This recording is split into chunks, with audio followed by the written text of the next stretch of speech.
Hello friends, আমি জয়া ব্রাহ্মিকাস কিচেনে আপনাদের স্বাগত।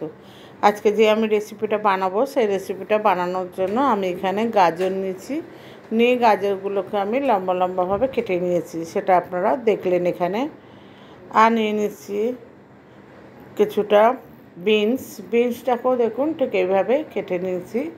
আপনারা আপনাদের মতো কাটতে পারেন, আমি এরকম লম্বা লম্বা করে কেটে নিয়েছি দেখুন ঠিক এইভাবে। এবার আমি কড়াইতে কিছুটা তেল দিয়েছি, দিয়ে আমি একটু আদা নিয়েছি, আদাটাকে গ্রেট করে আমি কড়াইতে দিয়ে দিচ্ছি। আপনারা আমি যেভাবে বানাচ্ছি প্রতিটা স্টেপ ফলো করে বানাবেন, কেউ প্লিজ স্কিপ করে দেখবেন না, তাহলে কিন্তু কোনো রেস্টুরেন্টের মতো আপনারা টেস্ট পাবেন না। আপনারা আমি যেভাবে বানাচ্ছি সেইভাবে স্টেপ ফলো করে বানাবেন, একদম পুরো রেস্টুরেন্টের মতো লাগবে খেতে। দিয়ে আদাটা আমার ফ্রাই হয়ে গেছে, কাঁচা ভাবটা চলে গেছে। এবার আমি এখানে দিয়ে দিলাম কিছুটা রসুন, গ্রেট করা রসুন, সেই রসুনটাও আমি এখানে দিয়ে দিয়েছি। দিয়ে এবার ভালো করে আমি এটাকে ভাজবো। আর দিয়ে দেবো কিছুটা কুচানো পেঁয়াজ। আমি রসুনটা একটু বেশি নিয়েছি, আপনারা রসুনের পরিমাণটা একটু কম নিলেও হবে, কোনো অসুবিধা নেই। দিয়ে ভালো করে আমি এটাকে ভেজে নিচ্ছি, রসুন, আদা এবং পেঁয়াজ।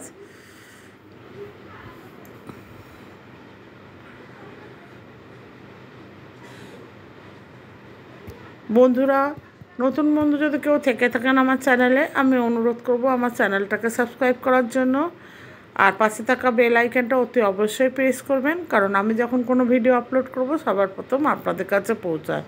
আর পুরনো বন্ধুরা যারা অলরেডি আমার চ্যানেলটাকে সাবস্ক্রাইব করে রেখেছেন তাদের কাছে আমি কৃতজ্ঞ এবং তাদেরকে অনেক অনেক ভালোবাসা এবং ধন্যবাদ। আর ফেসবুক পেজ থেকে যদি দেখে থাকেন আমার ভিডিওটা, তাহলে পেজটাকে ফলো করার অনুরোধ রইল। আর প্লিজ কেউ স্কিপ করে দেখবে না, ভিডিওটি শেষ পর্যন্ত দেখুন, আশা করছি ভালো লাগবে। আর শেষ পর্যন্ত দেখার পর যদি ভালো লাগে তাহলে অতি অবশ্যই লাইক এবং শেয়ার করবেন, সেটা ভুলবেন না প্লিজ, কেন আপনাদের ছাড়া এই পথ চলা অসম্ভব। সুতরাং আপনাদের লাইক আর একটা কমেন্টসে আমি মোটিভেট হব এবং মোটিভেশন হয়ে আরও ভালো ভালো ভিডিও আপলোড করার চেষ্টা করব। এবার আমি এখানে গাজরগুলো দিয়ে দিলাম, কেটে রাখা গাজরগুলো দিয়ে আমি ভালো করে ভেজে নেব।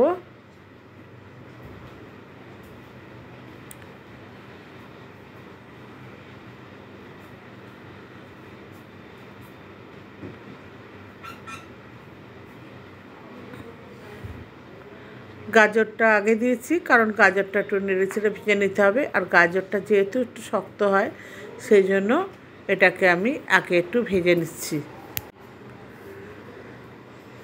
ওপর থেকে আমি একটুখানি ঘি দিয়ে দিলাম, ঘিটা আমার প্রথমেই দেওয়া উচিত ছিল, আমি ওটা দিতে ভুলে গেছি, তাই জন্য আমি এখন 2 চামচের মতো ঘি দিয়ে দিলাম। আপনারা তেলের সাথে আগেই ঘিটা দিয়ে দিতে পারেন। ভালো করে আমি গাজরটা ভেজে নিয়েছি।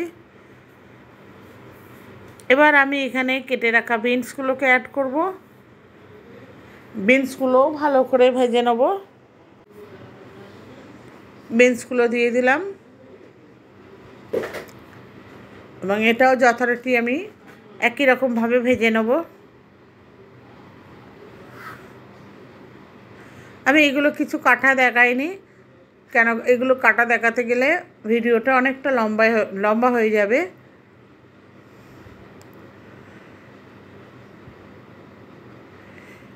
এবার আমি এখানে 2টো ক্যাপসিকাম নিয়েছি, নিয়ে ক্যাপসিকামগুলো ভালো করে আমি দেখুন এইভাবে কেটে নিয়েছি।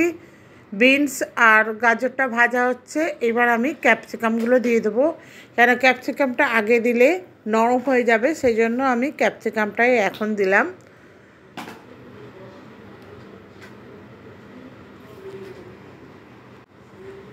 ভালো করে আমি নেড়েচেড়ে ভেজে নিচ্ছি।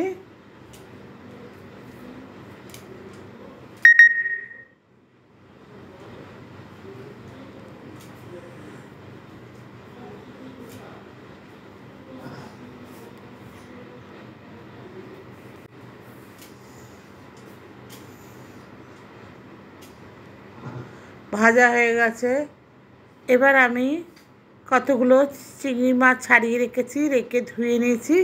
এবার চিংড়ি মাছগুলোকে আমি এই ঠিক তেলের মাঝখানটায় দিয়ে দেবো, দিয়ে আমি চিংড়ি মাছগুলোকে ফ্রাই করে নেব।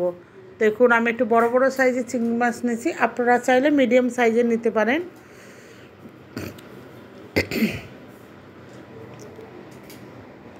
দিয়ে চিংড়ি মাছগুলোকে ওই একই সাথে আমি ফ্রাই করে নেব। আপনারা চাইলে আলাদা চিংড়ি মাছগুলোকে ভেজে নিতে পারেন।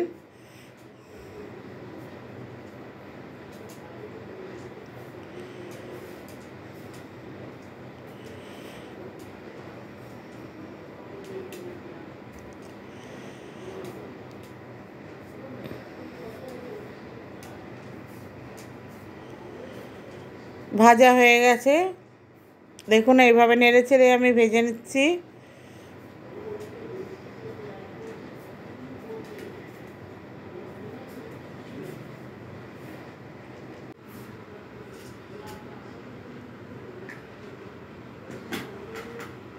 এবার আমি আরেকটা কড়াই নিয়েছি, ওটা ওদিকে ভাজা হচ্ছে চিংড়ি মাছ, ক্যাপসিকাম আর গাজর।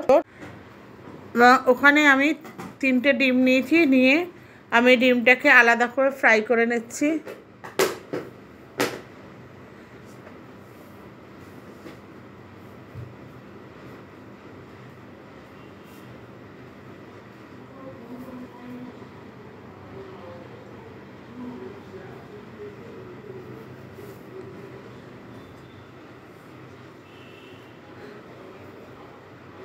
ডিমের মধ্যে একটু লবণ দিয়ে দিলাম, মানে নুন দিয়ে দিলাম, দিয়ে এবার এটাকে ফ্রাই করে নেব।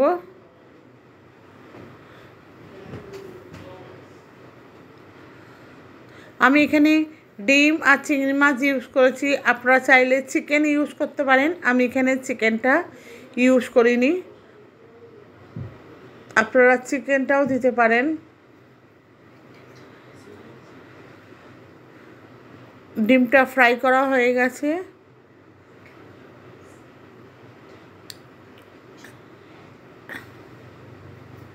এবার আমি ফ্রাই করা ডিমটা গাজর, ক্যাপসিকাম, বিনস যেটা ভেজে রেখেছিলাম তার মধ্যে দিয়ে দিলাম, ভাজছিলাম সেটার মধ্যে দিয়ে দিলাম, দিয়ে ভালো করে নেড়ে চেড়ে নেবো।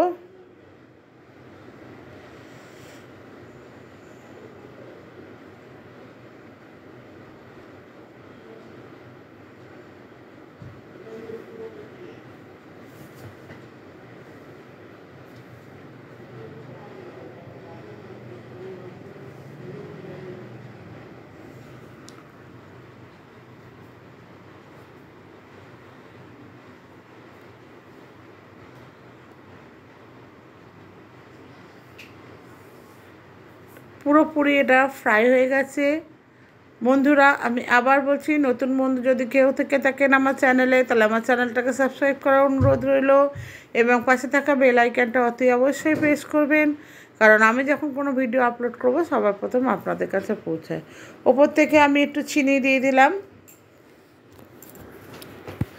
আর একটু নুনও দিয়েছি, দিয়ে ভালো করে আমি নেড়ে ছেড়ে দিচ্ছি।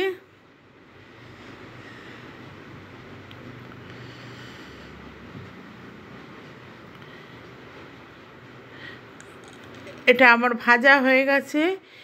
এবারে আমি এখানে মিশিয়ে দিচ্ছি আগে থেকে তৈরি করে রাখা রাইস, যেটা আমি 80% সেদ্ধ করে রেখেছি, আর বাকি 20%-এর মতো এখানে হবে, মানে বা আপনারা পুরোটাই বানিয়ে নিতে পারেন। ঝরঝরে করে বাসমতি রাইস বানিয়ে নিয়েছি, সেটা আমি কড়াইতে দিয়ে দিলাম, দিয়ে এবার এটাকে আমি ফ্রাই করব। এই ফ্রায়েড রাইস একদম আমি যেভাবে বানিয়েছি ঠিক সেইভাবে স্টেপ বাই স্টেপ বানাবেন, তাহলে দেখবেন আপনাদের একদম পুরো রেস্টুরেন্টের মতো মানে টেস্ট লাগবে। আর কিচ্ছু দিতে হবে না, দেখবেন এটাই বেশি ভালো লাগবে খেতে। রাইসটা আমি দিয়ে দিলাম এখানে, দিয়ে ভালো করে আমি নেড়ে ছেড়ে দেবো। এবারে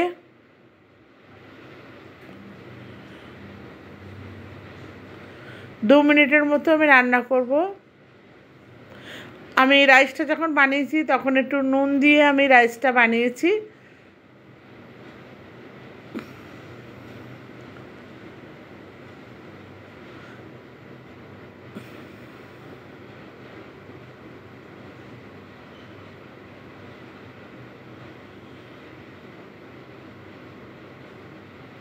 এবার আমি এখানে একটু দিয়ে দিচ্ছি গোলমরিচের গুঁড়ো উপর থেকে।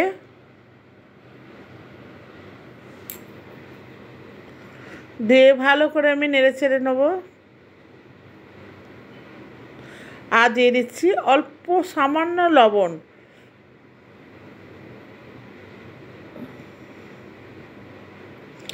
আর মিষ্টিটা আমি আগেই অ্যাড করে দিয়েছি, সুতরাং আমি আর মিষ্টি দিলাম না এখানে।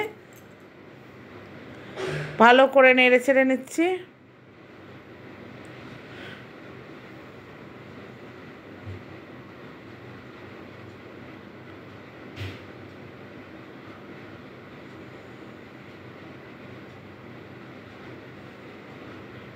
এবার আমি একটা জায়গায় কিছুটা ঘি নিয়ে তার মধ্যে কাজু আর কিশমিশ একটু ফ্রাই করে নিচ্ছি, নিয়ে এটা ওই রাইসের মধ্যে মিশিয়ে দেবো।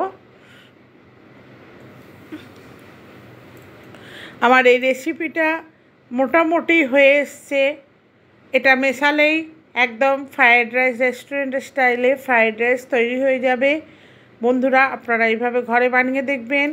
আজকে তাহলে এই পর্যন্ত, আবার দেখা হবে অন্য রেসিপিতে অন্য একদিনে। ততদিন পর্যন্ত আপনারা ভালো থাকুন, সুস্থ থাকুন। ভিডিওটি শেষ পর্যন্ত দেখার জন্য ধন্যবাদ।